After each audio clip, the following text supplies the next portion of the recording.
Hi everyone, welcome to Neethu's classroom. ഈ video 7ാം ക്ലാസ്സിലെ മലയാളം മീഡിയം കുട്ടികൾക്ക് വേണ്ടിയിട്ടുള്ളതാണ്. ഇതിൽ നമ്മൾ ഡിസ്കസ് ചെയ്യാൻ പോകുന്നത് അടിസ്ഥാന ശാസ്ത്രത്തിലെ 8ാമത്തെ പാഠമായിട്ടുള്ള ആകാശവിസ്മയങ്ങളാണ്. അപ്പോൾ ഇതിൻ്റെ ഇംഗ്ലീഷ് ടെക്സ്റ്റിലെ ചാപ്റ്റർ വണ്ടേഴ്സ് ഓഫ് സ്കൈ നമ്മൾ 2-3 പാർട്ടായിട്ട് ഇട്ടിട്ടുണ്ടായിരുന്നു. അപ്പോൾ അതിലൊരു കമൻറ്റ് വന്നിട്ടുണ്ടായിരുന്നു, മലയാളം മീഡിയം ക്ലാസ് കൂടെ ചെയ്യാമോ എന്നുള്ളത്. അതുകൊണ്ടാണ് ഞാൻ ഇങ്ങനെ ഒരു വീഡിയോയും കൂടി ഇടാമെന്ന് വിചാരിച്ചത്. ഇതിൽ ഞാൻ വളരെ ഡീറ്റെയിൽ ആയിട്ട് ഓരോ ഭാഗം വായിച്ച് ഡിസ്കസ് ചെയ്യാൻ വേണ്ടിയിട്ട് ഉദ്ദേശിക്കുന്നില്ല. പ്രധാനപ്പെട്ട ആശയങ്ങളും പ്രധാന ഭാഗങ്ങളും അതേപോലെ തന്നെ നിങ്ങൾക്ക് ആവശ്യമായ ക്വസ്റ്റ്യൻസിൻ്റെ ഉത്തരങ്ങളും കൂടി പറഞ്ഞു പോകാൻ വേണ്ടിയിട്ടാണ് വിചാരിക്കുന്നത്. കാരണം ഡീറ്റെയിൽ ആയിട്ട് നമ്മൾ ഇംഗ്ലീഷിൻ്റെ ക്ലാസ്സിൽ ചെയ്തിരുന്നു. അപ്പോൾ എക്സ്പെരിമെൻറ്റ്സ് ഒക്കെ സെയിം തന്നെയാണ്. അപ്പോൾ അതിലെന്തെങ്കിലും നിങ്ങൾക്ക് ഡൗട്ട് ഉണ്ടെങ്കിൽ ആ ഭാഗം ഒന്ന് എടുത്ത് കണ്ടു നോക്കിയാൽ മതി. ഇതിൽ നമുക്ക് പ്രധാനപ്പെട്ട ആശയങ്ങളും അതുപോലെ ഉത്തരങ്ങളും മാത്രമായിട്ട് ഡിസ്കസ് ചെയ്ത് പോകാം. അപ്പോൾ നമുക്ക് ക്ലാസ്സിലേക്ക് കടന്നാലോ. ഈ പാഠത്തിൽ നമുക്ക് പ്രധാനമായിട്ടും പഠിക്കാനുള്ളത് ചന്ദ്രഗ്രഹണത്തെക്കുറിച്ചും സൂര്യഗ്രഹണത്തെക്കുറിച്ചും അതെങ്ങനെയാണ് സംഭവിക്കുന്നത് എന്നുള്ളതിനെക്കുറിച്ചുമാണ്. അപ്പോൾ അതിനെക്കുറിച്ച് ഡിസ്കസ് ചെയ്യാൻ തുടങ്ങുന്നതിന് മുമ്പ് നമുക്ക് നിഴലുണ്ടാകുന്നത് എങ്ങനെ, നിഴലുകളുടെ പ്രധാനപ്പെട്ട പ്രത്യേകതകൾ എന്തൊക്കെയാണ് എന്നുള്ളതിനെക്കുറിച്ചൊരു ഐഡിയ ഉണ്ടാക്കേണ്ടതുണ്ട്. അതിന് വേണ്ടിയിട്ട് നമ്മൾ ആദ്യം നോക്കുന്ന ഭാഗം നിഴൽ എന്നുള്ളതാണ്. അപ്പം നമുക്കറിയാം, ഒരു വസ്തുവിൻ്റെ നിഴൽ എപ്പോഴും ഒരേ ദിശയിലായിരിക്കില്ല. അതിൽ സൂര്യൻ്റെ സ്ഥാനം മാറുന്നതിനനുസരിച്ച് നിഴലിൻ്റെ സ്ഥാനവും മാറിക്കൊണ്ടിരിക്കും. അതായത് രാവിലെ ഒരു മരത്തിൻ്റെ നിഴൽ ഇങ്ങനെ ഒരു ഭാഗത്തേക്കാണെന്നുണ്ടെങ്കിൽ വൈകുന്നേരം അവിടെ തന്നെ ആയിരിക്കും നിഴലുണ്ടാവുക? അല്ല. അപ്പോൾ അത് നിങ്ങൾക്ക് നിരീക്ഷിച്ച് നോക്കാവുന്നതാണ്. നിങ്ങളുടെ വീട്ടിലെ ഏതെങ്കിലും ഒരു മരമോ അങ്ങനെ എന്തെങ്കിലും ഒരു സാധനം കണ്ടുവച്ചിട്ട് അതിൽ ഒരു രാവിലെ മുതൽ വൈകുന്നേരം അതിൻ്റെ നിഴലിലുണ്ടാകുന്ന സ്ഥാനമാറ്റങ്ങളെക്കുറിച്ച് നമുക്ക് നോക്കാവുന്നതാണ്. ഇനി ഇതിലൊരു ചിത്രം തന്നെ ഈ മരത്തിൻ്റെ ചിത്രം ബേസ് ചെയ്തിട്ട് ഒരു ക്വസ്റ്റ്യൻ നോക്കിയിട്ടുണ്ട്. നിഴൽ നോക്കി ചിത്രത്തിൽ സൂര്യൻ്റെ സ്ഥാനം എവിടെയാണെന്ന് വരച്ചു ചേർക്കൂന്ന്. അപ്പോൾ ഈ മരത്തിൻ്റെ നിഴൽ ഇങ്ങനെ ഈ ഭാഗത്തേക്കാണെന്നുണ്ടെങ്കിൽ അങ്ങനെയാണെങ്കിൽ സൂര്യൻ്റെ സ്ഥാനം എവിടെ ആയിരിക്കും? സൂര്യൻ്റെ സ്ഥാനം ഇവിടെ ആയിട്ടായിരിക്കും വരിക. അതായത് ലൈറ്റ് എവിടുന്നാണോ വരുന്നത്, വെളിച്ചം എവിടുന്നാണോ വരുന്നത്, അതിൻ്റെ ഓപ്പോസിറ്റ് ദിശയിലായിരിക്കും എന്തുണ്ടാവുക? നിഴൽ ഉണ്ടാവുക. അതിൻ്റെ നേരെ എതിർ ദിശയിലായിരിക്കും നിഴൽ ഉണ്ടാകുന്നത്. അപ്പോൾ നമുക്കതിനെ സൂര്യൻ്റെ സ്ഥാനം ഇവിടെയാണെന്ന് നമുക്ക് പറയാം. ഇനി ഇതിനെ കാണിക്കുന്ന ഒരു എക്സ്പെരിമെൻ്റ്, ഒരു പരീക്ഷണമാണ് അടുത്തത് കൊടുത്തിരിക്കുന്നത്. നോക്കൂ, ഒരു വളയെടുത്തിട്ട് ഇങ്ങനെ പിടിച്ചിട്ടുണ്ട്, ചിത്രം 1 കാണുന്നത് പോലെ. എന്നിട്ട് അതിലേക്ക് ടോർച്ച് അടിക്കുക. അപ്പോൾ ഒരു ചുമരിൻ്റെ അടുത്തൊക്കെ പിടിച്ച് ടോർച്ച് അടിച്ചു കഴിഞ്ഞാൽ നിഴൽ എവിടെ വരും? ചുമരിൽ വരും അല്ലേ? ഇനി അതിനുശേഷം 2ാമത്തെ ചിത്രത്തിൽ കാണിക്കുന്നത് പോലെ വള തിരിച്ചു പിടിക്കുക. 3ാമത്തെ ചിത്രത്തിൽ കാണിക്കുന്നത് പോലെയും പിടിച്ചു നോക്കുക. അപ്പോൾ നിഴലിൻ്റെ ഷേപ്പ്, നിഴലിൻ്റെ ആകൃതി, ചുമരിലുണ്ടാകുന്ന നിഴലിൻ്റെ ആകൃതി ഒരേപോലെയാണോ ഉണ്ടാവുക? അല്ല, വ്യത്യസ്ത ആകൃതിയിലായിരിക്കും നിഴലുണ്ടാവുക അല്ലേ? ഇതേപോലെ മറ്റ് ചില വസ്തുക്കളും കൂടി വെച്ചുകൊണ്ട് ഈ പരീക്ഷണം ആവർത്തിക്കാൻ വേണ്ടിയിട്ടാണ് പറയുന്നത്. എന്തൊക്കെയാണ് അതിന് ഉപയോഗിക്കേണ്ട സാമഗ്രികൾ? പേന, ക്രിക്കറ്റ് ബോള്, ചില്ല്, instrument box, plate, steel glass, football, അങ്ങനെയുള്ള വസ്തുക്കളൊക്കെ ഉപയോഗിച്ച് ഇതേപോലെ പല ദിശയിലേക്ക് സാധനം തിരിച്ചു പിടിച്ചിട്ട് ടോർച്ച് അടിച്ചു നോക്കുക. അപ്പോൾ നിങ്ങൾക്ക് എങ്ങനെയാണ് അതിൻ്റെ റിസൾട്ട് കിട്ടുക എന്നുള്ളതിന് അനുസരിച്ചിട്ട് അവിടെ ഒരു ടേബിൾ കൊടുത്തിട്ടുണ്ട്. അത് കംപ്ലീറ്റ് ആക്കണം. നോക്കിക്കേ, വസ്തു പേനയാണെങ്കിൽ പല രീതിയിൽ തിരിച്ചു പിടിക്കുമ്പോൾ നിഴലിൻ്റെ രൂപം എന്ത് ചെയ്യും? മാറും. ഇനി ഫുട്ബോൾ ആണെങ്കിലോ, ഒരു ഫുട്ബോളിനെ നമ്മൾ എങ്ങനെ തിരിച്ചു പിടിച്ചിട്ട് അതിലേക്ക് ടോർച്ച് അടിച്ചാലും കിട്ടുന്നത് ഏത് രൂപത്തിലായിരിക്കും? ഒരു ഗോളാകൃതിയിലുള്ള, ഒരു ഉരുണ്ട രൂപത്തിലുള്ള ഒരു നിഴൽ, വട്ടത്തിലുള്ള നിഴൽ തന്നെയല്ലേ നമുക്ക് കാണാൻ പറ്റുക? ഫുട്ബോൾ തിരിച്ചു പിടിച്ചെന്ന് വെച്ചിട്ട് അതിൻ്റെ നിഴലിന് വല്ല വ്യത്യാസം ഉണ്ടാകുന്നുണ്ടോ? ഉണ്ടാകില്ല. അപ്പോൾ ഫുട്ബോളിന് നമുക്ക് എന്ത് പറയാം? രൂപം മാറുന്നില്ല. അതേസമയം ഇനി ഒരു ചില്ലാണെങ്കിലോ, ഒരു ചില്ലിൻ്റെ കഷ്ണത്തിലൂടെ ടോർച്ച് അടിച്ചു കഴിഞ്ഞാൽ അവിടെ നിഴലുണ്ടാവുമോ? ഇല്ല, നിഴൽ ഉണ്ടാകുന്നില്ല. കാരണം എന്താണ്? ചില്ലൊരു സുതാര്യ വസ്തുവാണ്. അത് പ്രകാശത്തിനെ കടത്തിവിടുന്ന വസ്തുക്കൾക്ക് എന്തുണ്ടാക്കാൻ കഴിയില്ല? നിഴലുണ്ടാക്കാൻ കഴിയില്ല. ഇനി ഇൻസ്ട്രുമെൻറ്റ് ബോക്സ് ആണെങ്കിലോ, ഇൻസ്ട്രുമെൻറ്റ് ബോക്സ് തിരിച്ചു പിടിച്ചാൽ അതിൻ്റെ രൂപം മാറും. അതേപോലെ ഒരു പ്ലേറ്റ് ആണെങ്കിൽ അതിൻ്റെ രൂപം മാറും. ഇനി സ്റ്റീൽ ഗ്ലാസ് ആണെങ്കിലോ, അതും തിരിച്ചു പിടിക്കുന്നതിനനുസരിച്ച് അതിൻ്റെ രൂപം മാറും. ഇനി ക്രിക്കറ്റ് ബോൾ ആണെങ്കിൽ നമ്മൾ ഫുട്ബോളിൻ്റെ കാര്യം പറഞ്ഞതുപോലെ തന്നെ അതിൻ്റെ രൂപം എന്ത് ചെയ്യില്ല? മാറില്ല. അപ്പോൾ രൂപം മാറുന്നില്ല എന്ന് നമുക്ക് എഴുതാം. അങ്ങനെ നമുക്ക് ഈ ടേബിൾ കംപ്ലീറ്റ് ആക്കാം. അപ്പോൾ ഈ നിഴലും അതിൻ്റെ പ്രകാശവും തമ്മിലുള്ള എന്തോ ഒരു ബന്ധമുണ്ട് അല്ലേ. അപ്പോൾ അത് താഴെ കൊടുത്തിട്ടുണ്ട് നോക്കിയേ.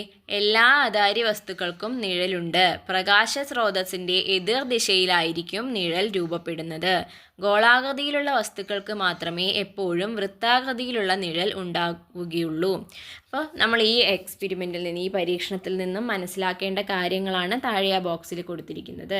അതായത് എല്ലാ അതാര്യ വസ്തുക്കൾക്കും നിഴലുണ്ട്. നമ്മൾ പറഞ്ഞു ചില്ലിലൂടെ ലൈറ്റ് അടിക്കുമ്പോൾ എന്തുണ്ടാകുന്നില്ല, നിഴലുണ്ടാകുന്നില്ല. കാരണം അതൊരു സുതാര്യ വസ്തുവാണ്. ഒരു അതാര്യ വസ്തുവിന് മാത്രം, അതായത് വെളിച്ചത്തെ കടത്തിവിടാത്ത തടഞ്ഞു നിർത്തുന്ന വസ്തുവിന് മാത്രമേ എന്തുണ്ടാകുന്നുള്ളൂ, നിഴലുണ്ടാകുന്നുള്ളൂ. അതേപോലെ തന്നെ നമ്മൾ നേരത്തെ മരത്തിൻ്റെ കേസിൽ പറഞ്ഞതുപോലെ തന്നെ പ്രകാശം എവിടെ നിന്നാണോ വരുന്നത് അതിൻ്റെ ഓപ്പോസിറ്റ് ദിശയിൽ, എതിർ ദിശയിലാണ് എന്തുണ്ടാവുക, നിഴൽ രൂപപ്പെടുക. പിന്നെ നമ്മൾ കണ്ടു ഫുട്ബോളിനും ക്രിക്കറ്റ് ബോളിനും എന്തുണ്ടാകുന്നില്ല, നിഴലിന് രൂപം മാറുന്നില്ല. കാരണം ഗോളാകൃതിയിലുള്ള വസ്തുക്കൾക്ക് എപ്പോഴും എങ്ങനത്തെ നിഴലേ ഉണ്ടാവുള്ളൂ, വൃത്താകൃതിയിലുള്ള നിഴൽ മാത്രമേ ഉണ്ടാവുകയുള്ളൂ. അപ്പം നിഴലും പ്രകാശവും തമ്മിലുള്ള ബന്ധം ഇങ്ങനെയൊക്കെയാണ്. അപ്പോൾ ഈ ഗോളാകൃതിയിലുള്ള അതാര്യമായ വസ്തുക്കളൊക്കെ നിഴലുകൾ ഉണ്ടാക്കുന്നുണ്ട് എന്ന് പറയുകയാണെങ്കിൽ ആകാശഗോളങ്ങളായിട്ടുള്ള ഭൂമിയും ചന്ദ്രനും ഒക്കെ എങ്ങനെയാണ് അതാര്യമായിട്ടുള്ള വസ്തുക്കളല്ലേ. അങ്ങനെയാണെങ്കിൽ ഇവയിലൊക്കെ സൂര്യൻ്റെ പ്രകാശം തട്ടുന്നുമുണ്ട്. അപ്പോൾ അവർ നിഴലുണ്ടാക്കണ്ടേ, അവരെങ്ങനെയായിരിക്കും നിഴലുണ്ടാക്കുക എന്നുള്ളതാണ് താഴെ കൊടുത്തിരിക്കുന്ന പിക്ചറിൽ കാണിച്ചിരിക്കുന്നത്. നോക്കിയേ.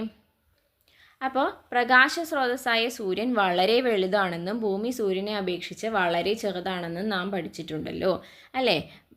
സൂര്യനെ കമ്പയർ ചെയ്ത് നോക്കുമ്പോൾ, സൂര്യനെ വെച്ച് നോക്കുമ്പോൾ ഭൂമി എന്താണ്, വളരെ ചെറിയൊരു വസ്തുവാണ്. അപ്പോൾ സൂര്യനിൽ നിന്നുള്ള പ്രകാശം ഭൂമിയിലേക്ക് എത്തുന്നത് ഈ ഇതിൽ കാണിച്ചിരിക്കുന്ന, ഈ രേഖാചിത്രത്തിൽ കാണിച്ചിരിക്കുന്നത് പോലെ ആയിരിക്കും.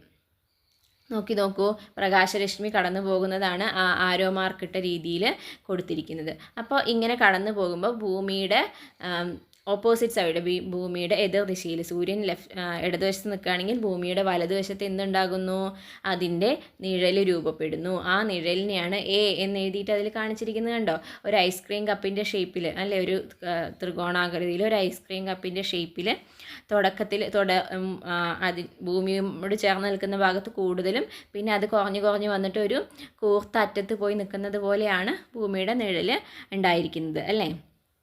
ഭൂമിയുടെ നിഴലുമായി ബന്ധപ്പെട്ട് ഇപ്പോൾ നിങ്ങൾ മനസ്സിലാക്കിയ വസ്തുക്കൾ എന്തൊക്കെയാണ്? അപ്പോൾ ഭൂമിയുടെ നിഴലിൻ്റെ പ്രത്യേകതകളാണ് 3 പോയിൻ്റായിട്ട് കൊടുത്തിരിക്കുന്നത്. അത് പ്രധാനപ്പെട്ടതാണ്, നിങ്ങൾ നോക്കി വയ്ക്കണം കേട്ടോ. എന്തൊക്കെയാണ്? ഭൂമി ഒരു അതാര്യ വസ്തു ആയതിനാൽ നിഴൽ രൂപപ്പെടുന്നു, നമ്മൾ പറഞ്ഞതാണ്. സൂര്യനെ എതിർ ദിശയിലേക്കായിരിക്കും എപ്പോഴും ഭൂമിയുടെ നിഴൽ രൂപപ്പെടുന്നത്. പ്രകാശ സ്രോതസ് എവിടെയാണോ അതിൻ്റെ എതിർ ദിശയിലാണ് നിഴലുണ്ടാവുക. അകലേക്ക് പോകും തോറും ഭൂമിയുടെ നിഴൽ എന്തായി വരുന്നു, ചെറുതായി വരുന്നു. നമ്മൾ ഐസ്ക്രീം കപ്പിൻ്റെ ഷേപ്പ് പറഞ്ഞു അല്ലേ, ചെറുതായി വന്ന് ഇല്ലാതാകുന്ന ഒരാകൃതിയിലാണ് ഉണ്ടാകുന്നത്. ഇനി ഭൂമിയുടെ നിഴലിൻ്റെ ആകൃതി എങ്ങനെയാണെന്ന് മനസ്സിലായല്ലോ. ഭൂമിയുടെ നിഴൽ രൂപപ്പെടുന്ന ഭാഗത്ത് പകലായിരിക്കുമോ രാത്രിയായിരിക്കുമോ? ആ നിഴലുള്ള ഭാഗം, ഇപ്പോൾ നമ്മൾ ഭൂമി കാണിച്ചു, അതിൽ എ എന്ന് പറയുന്ന ആ ഭാഗത്ത് എന്തായിരിക്കും, രാത്രിയായിരിക്കും അല്ലേ. അതായത് പ്രകാശം തട്ടുന്ന ഭാഗത്ത്, സൂര്യൻ്റെ പ്രകാശം തട്ടുന്ന ഭൂമിയുടെ ഭാഗത്ത് പകലും, നിഴൽ വരുന്ന ഭാഗത്താണ് എന്തുണ്ടാകുന്നത്, രാത്രിയും. അങ്ങനെയാണ് പകലും രാത്രിയും ഉണ്ടാകുന്നത്. താഴെ ലാസ്റ്റ് പോയിൻ്റായിട്ട് അത് കൊടുത്തിട്ടുണ്ട്, അതൊന്ന് മാർക്ക് ചെയ്തു വെച്ചോളൂ. ഒരു ആകാശഗോളത്തിൽ പ്രകാശം പതിയുന്ന ഭാഗത്ത് പകലും നിഴലുണ്ടാകുന്ന ഭാഗത്ത് രാത്രിയും അനുഭവപ്പെടുന്നു. ഇനി ഓരോ ആകാശഗോളത്തിൻ്റെയും വലിപ്പത്തിനനുസരിച്ച് അതിൻ്റെ നിഴലിനും വലിപ്പ വ്യത്യാസം ഉണ്ടാകും. അതാണ് വലതുവശത്തുള്ള ചിത്രത്തിൽ കാണിച്ചിരിക്കുന്നത്. കണ്ടോ, സൂര്യനെ നോക്കൂ, ഭൂമി, വ്യാഴം ഒക്കെ ഉണ്ട്. ഭൂമിനെ വെച്ച് നോക്കുമ്പോൾ വ്യാഴം വലിയൊരു ഗ്രഹമാണ്, അതുകൊണ്ടാണ് വ്യാഴത്തിന് വലിയ നിഴലുള്ളത്. ഇനി ഭൂമിയുടെ അടുത്ത് അതിനേക്കാളും ചെറിയൊരു ചന്ദ്രൻ നിൽക്കുന്നുണ്ട്, ചന്ദ്രനും ചെറുതായിട്ടൊരു നിഴലുണ്ട്, കാണാൻ കഴിയുന്നില്ലേ. അടുത്ത ടോപ്പിക്ക് നോക്കൂ, ഭൂമിയുടെ നിഴലിൽ ചന്ദ്രൻ. ചന്ദ്രൻ ഭൂമിയെ പരിക്രമണം ചെയ്യുമ്പോൾ ഭൂമിയുടെ നിഴലിൽ ചന്ദ്രൻ വരാൻ സാധ്യതയുള്ള സ്ഥാനം താഴെ പറയുന്നവയിൽ ഏതാണ്? അതായത് ചന്ദ്രൻ ഭൂമിക്ക് ചുറ്റും കറങ്ങിക്കൊണ്ടിരിക്കുമ്പോൾ ചന്ദ്രൻ എപ്പോഴാണ് ഭൂമിയുടെ നിഴലിൽ വരിക എന്ന്, ഫസ്റ്റത്തെ ചിത്രത്തിലാണോ രണ്ടാമത്തെ ചിത്രത്തിലാണോ? ഭൂമിയുടെ നിഴൽ എങ്ങോട്ടാണെന്നുള്ളത് നമ്മൾ ഇതിന് മുകളിൽ കണ്ടു അല്ലേ. അപ്പോൾ ആ നിഴലിൽ ചന്ദ്രൻ വരുന്നത് ഏത് ചിത്രത്തിലാണ്? രണ്ടാമത്തെ ചിത്രത്തിലാണ്. അതായത് ഭൂമി സൂര്യനും ചന്ദ്രനും ഇടയിൽ വരുമ്പോഴാണ്, ഭൂമി നടുക്ക് വരുമ്പോഴാണ് എന്തുണ്ടാവുക? ഭൂമിയുടെ നിഴലിൽ ചന്ദ്രൻ വരിക.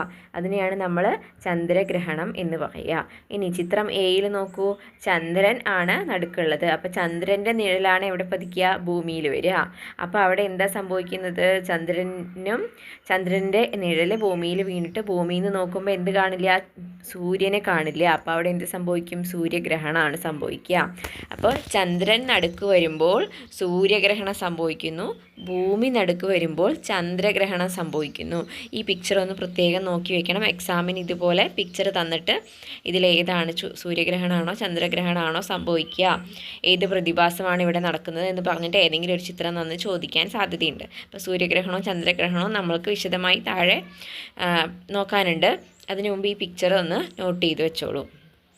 ഇനി അടുത്തത് നോക്കൂ, ഈ പിക്ചർ നോക്കിയിട്ട് കുറച്ച് ക്വസ്റ്റ്യൻസ് എഴുതാൻ പറഞ്ഞിട്ടുണ്ട്. നമ്മൾ നേരത്തെ ഇതിനു മുമ്പ് കണ്ട പിക്ചറുമായി ബന്ധപ്പെട്ട് തന്നെയാണ്. ഇവയിൽ ഏത് സ്ഥാനത്ത് എത്തുമ്പോഴാണ് ചന്ദ്രൻ ഭൂമിയുടെ നിഴലിൽ പ്രവേശിക്കുന്നത്? ചന്ദ്രൻ ഭൂമിയെ പരിക്രമണം ചെയ്യുന്നതിൻ്റെ പിക്ചറാണ് അതിൽ കൊടുത്തിരിക്കുന്നത്.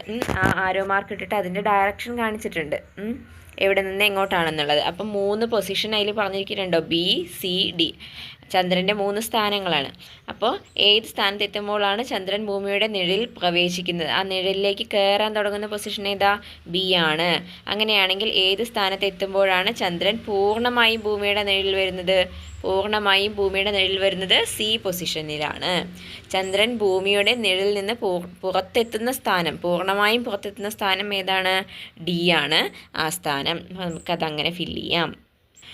അപ്പോൾ ചന്ദ്രഗ്രഹണം എന്താണ്, അഥവാ ലൂണാർ എക്ലിപ്സ് എന്താണ് എന്നുള്ളത് കൊടുത്തിട്ടുണ്ട്. നോക്കൂ, ചന്ദ്രൻ ഭൂമിയെ പരിക്രമണം ചെയ്യുമ്പോൾ ചില സമയങ്ങളിൽ ഭൂമി സൂര്യനും ചന്ദ്രനും ഇടയിൽ നേർരേഖയിൽ വരുന്നു. ഈ സമയം ഭൂമിയുടെ നിഴലിലായിരിക്കും ചന്ദ്രൻ. ഇതാണ് ചന്ദ്രഗ്രഹണം.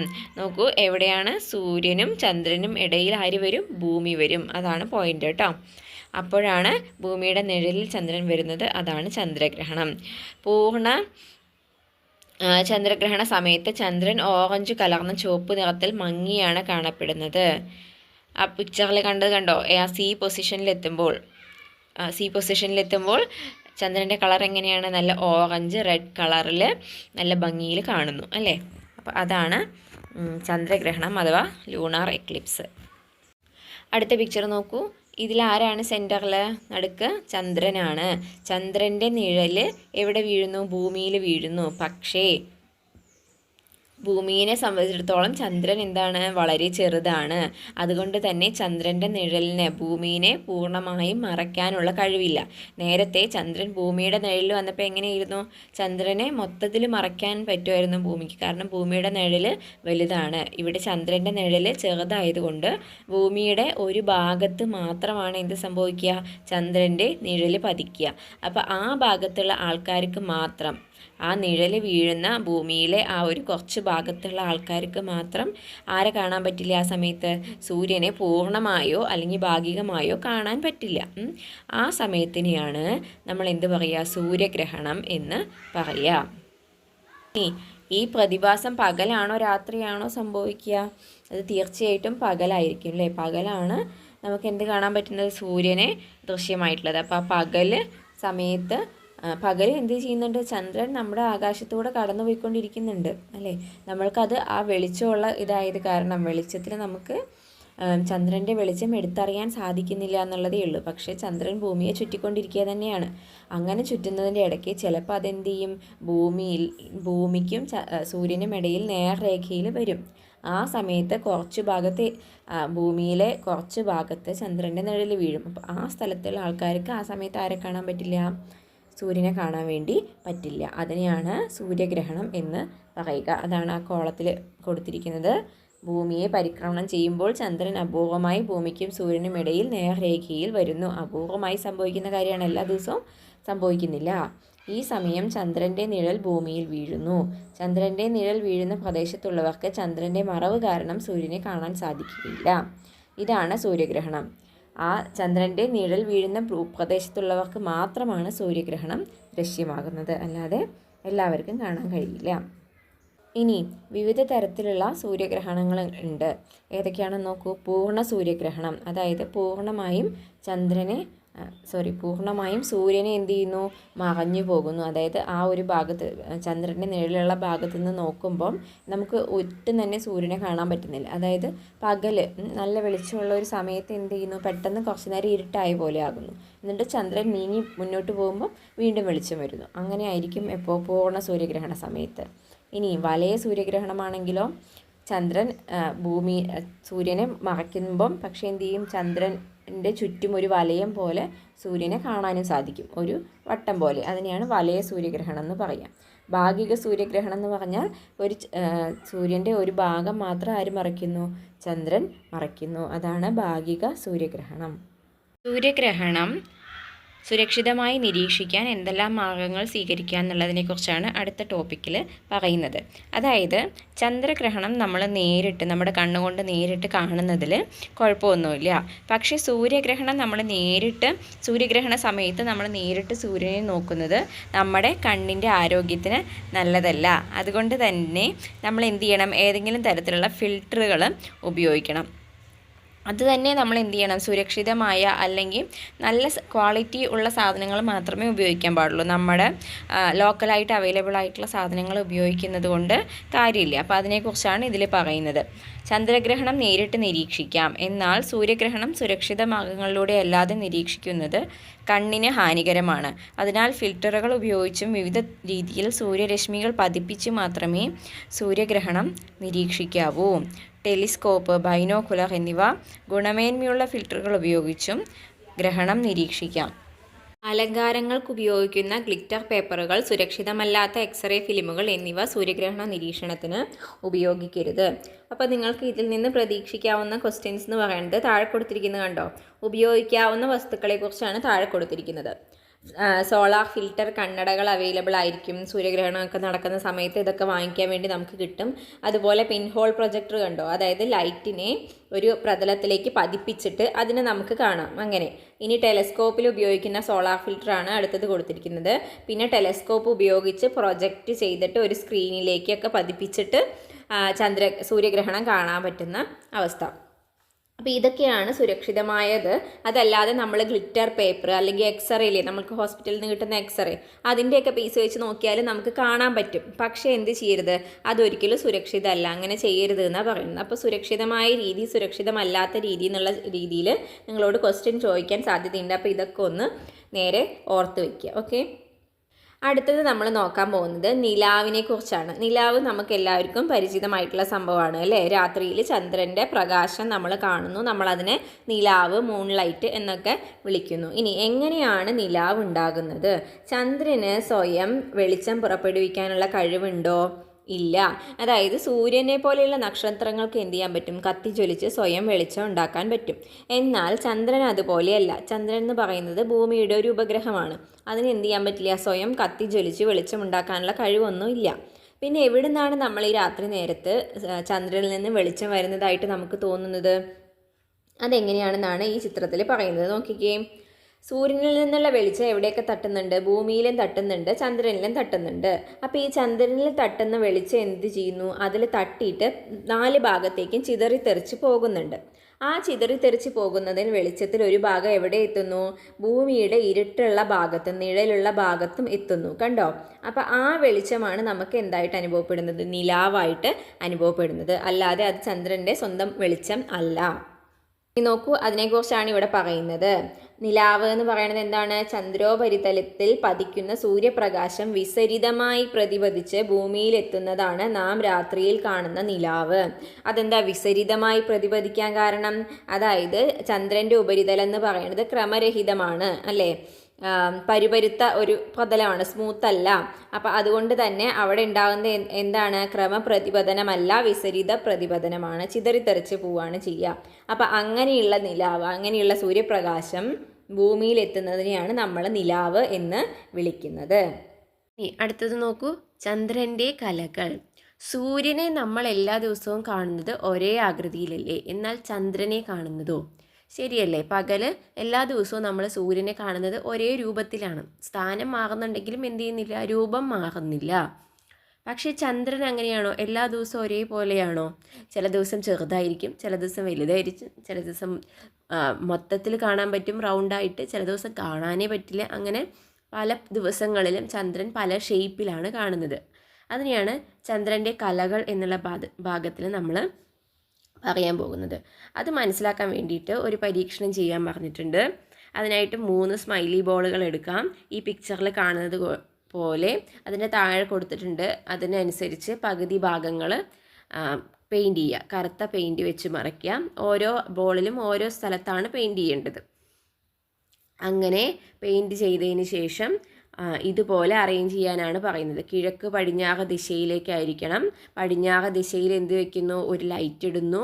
3 ടേബിളുകളിലായിട്ട് യെല്ലോ കളറുള്ള ഭാഗം, അതായത് പെയിൻ്റ് അടിക്കാത്ത ഭാഗം ബൾബിൻ്റെ നേരെ വരുന്നത് പോലെ തിരിച്ചു വയ്ക്കുക. എന്നിട്ട് ഒരു കുട്ടി എന്ത് ചെയ്യണം? ഇതുപോലെ ആ എ ചെയറിൻ്റെയും സി ചെയറിൻ്റെയും സെൻറ്ററിലായിട്ട് ഇരിക്കണം. അതായത് ചന്ദ്രൻ കുട്ടി ഇരിക്കുന്ന സ്ഥലം ഭൂമിയുടെ പൊസിഷനായിട്ടും ചന്ദ്രൻ എ ബി സി അങ്ങനെ എന്ത് ചെയ്യുന്നു? ഭൂമിയെ ചുറ്റി വരുന്നത് പോലെ കാണിക്കാൻ വേണ്ടിയിട്ടാണ് ഇങ്ങനെ ഇരിക്കുന്നത്. ബൾബ് എന്താണ്? ബൾബിനെ നമ്മൾ സൂര്യനായിട്ട് കണക്കാക്കുന്നു. അതാണ് ലൈറ്റ് അടിക്കുന്ന ഭാഗത്ത് ചന്ദ്രൻ്റെ യെല്ലോ കളറും അതിൻ്റെ നിഴലുള്ള ഭാഗത്ത് രാത്രിയുള്ള ഭാഗത്ത് എന്താകുന്നു? ബ്ലാക്ക് പെയിൻ്റ് അടിച്ച ഭാഗവും ആയിട്ട് വരുന്നു. ഇനി അതിനെ ബേസ് ചെയ്തിട്ട് കുറച്ച് ക്വസ്റ്റ്യൻസ് താഴെ ചോദിച്ചിട്ടുണ്ട്. നിഴൽ ഭാഗം പൂർണ്ണമായും കുട്ടിക്ക് കാണാൻ സാധിക്കുന്നത് ഏത് ബോളിലാണ്? അതായത് ഏത് ബോളിൽ നോക്കുമ്പോഴാണ് ഇരുണ്ട ഭാഗം മാത്രം, നിഴലുള്ള ഭാഗം മാത്രം കാണാൻ സാധിക്കുന്നത്? എ ബോളിലാണ് അല്ലേ? അതായത് കുട്ടിയുടെ നേരെ ഇരിക്കുന്നത് എയിലെ പെയിൻ്റ് അടിച്ച ഭാഗമാണ്. മറ്റേ വെളിച്ചം തട്ടുന്ന ഭാഗം, മഞ്ഞ കളറുള്ള ഭാഗം അതിൻ്റെ അപ്പുറത്തെ വശമാണ്. അത് കുട്ടിക്ക് കാണാൻ പറ്റില്ല. അടുത്തത് നോക്കൂ.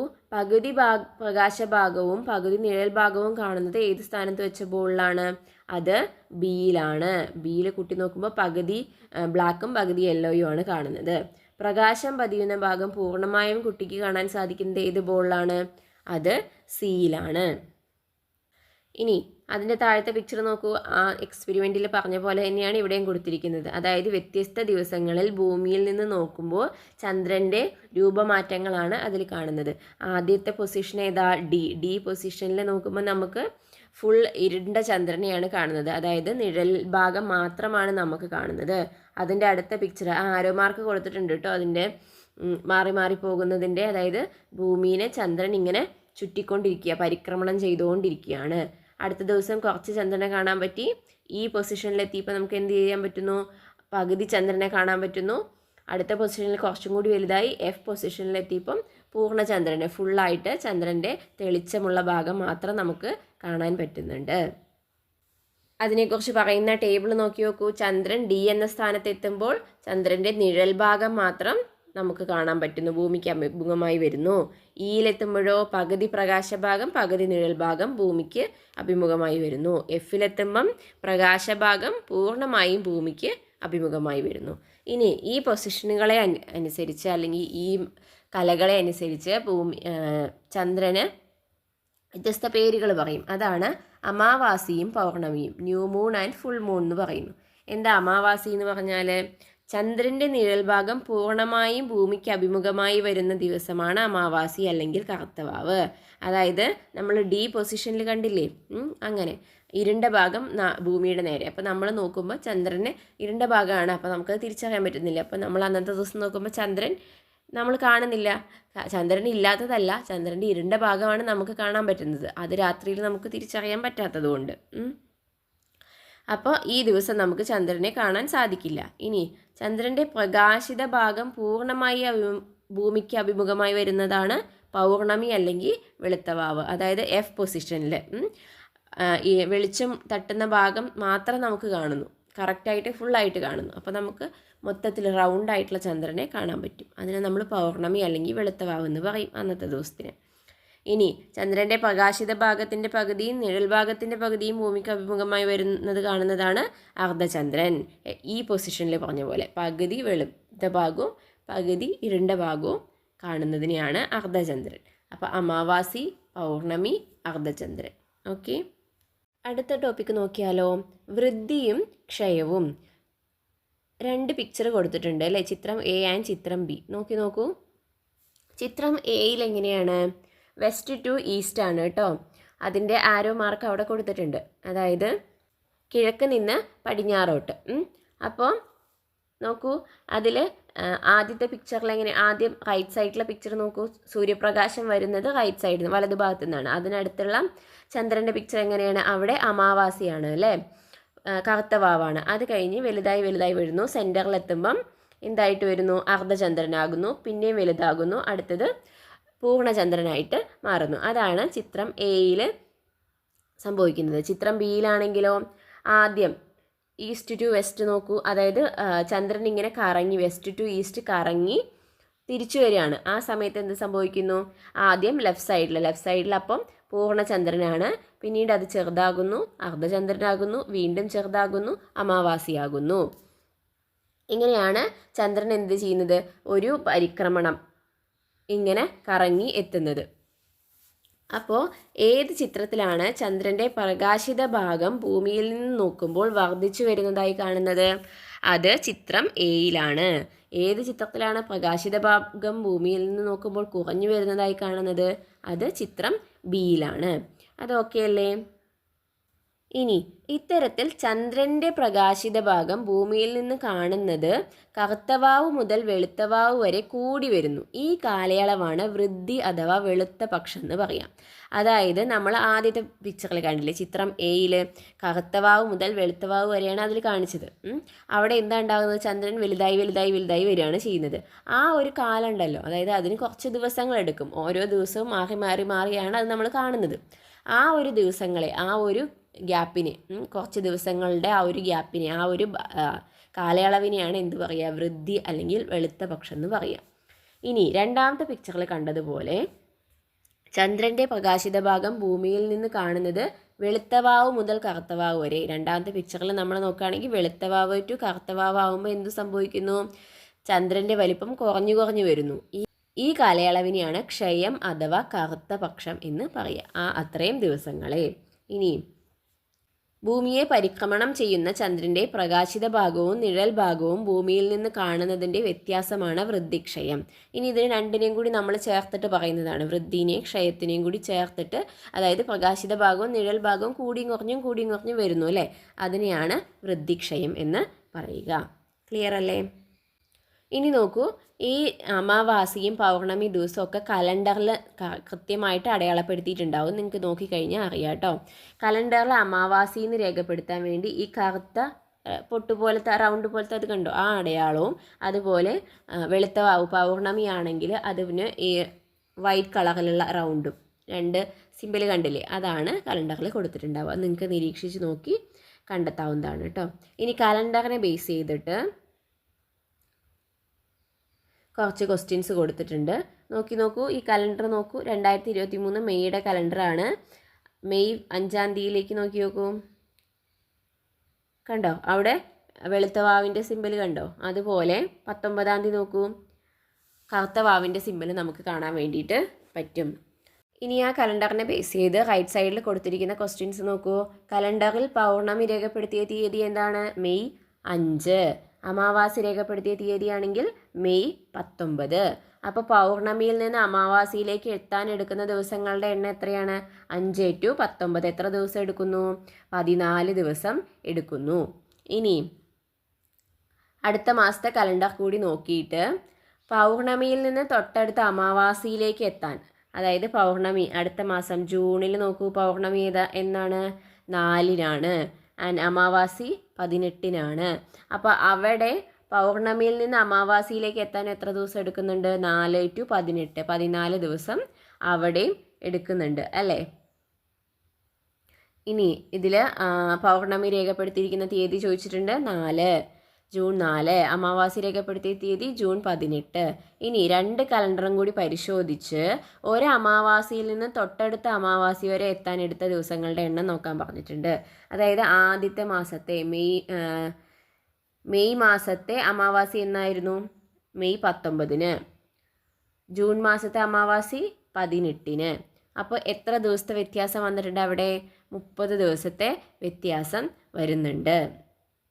ഒരമാവാസിയിൽ നിന്ന് അടുത്ത അമാവാസിയിലെത്താൻ ഇവിടെ 30 ദിവസം എടുത്തു. അപ്പോൾ ഭൂമിയെ ചന്ദ്രൻ ഇങ്ങനെ ചുറ്റി ചുറ്റി വരുന്നതിനിടയ്ക്കാണ് ഈ അമാവാസിയും പൗർണമിയും ഒക്കെ സംഭവിക്കുന്നത്. അപ്പോൾ ഭൂമിയെ ഒരു തവണ പരിക്രമണം ചെയ്യാൻ, ഒരു തവണ ചുറ്റി വരാൻ ചന്ദ്രന് 27 ദിവസമാണ് വേണ്ടത്. അതായത് 27 ദിവസവും പിന്നെ ഒരു ദിവസത്തിൻ്റെ 1/3 ഭാഗവും 27 ദിവസമാണ് ചന്ദ്രന് ഒരു തവണ ഭൂമിയെ ചുറ്റാൻ ആവശ്യമായിട്ടുള്ളത്. അപ്പോൾ ആ ചുറ്റി വരുന്നതിൻ്റെ ഇടയ്ക്കാണല്ലോ അമാവാസിയും പൗർണമിയും ഉണ്ടാകേണ്ടത്. അപ്പോൾ അങ്ങനെയാണെങ്കിൽ ഈ അമാവാസി മുതൽ അടുത്ത അമാവാസി വരെ എത്ര ദിവസമാണ് വേണ്ടത് ശരിക്കും? 27 ദിവസം തന്നെയല്ലേ ആവശ്യമുള്ളൂ. പിന്നെ എന്തുകൊണ്ടാണ് അവിടെ ഒരു 30 ദിവസം വേണ്ടി വന്നത്? ആ ഒരു കൂടുതൽ സമയത്തിൻ്റെ ആവശ്യകത എന്താണെന്നാണ് താഴെ കൊടുത്തിരിക്കുന്നത് കേട്ടോ.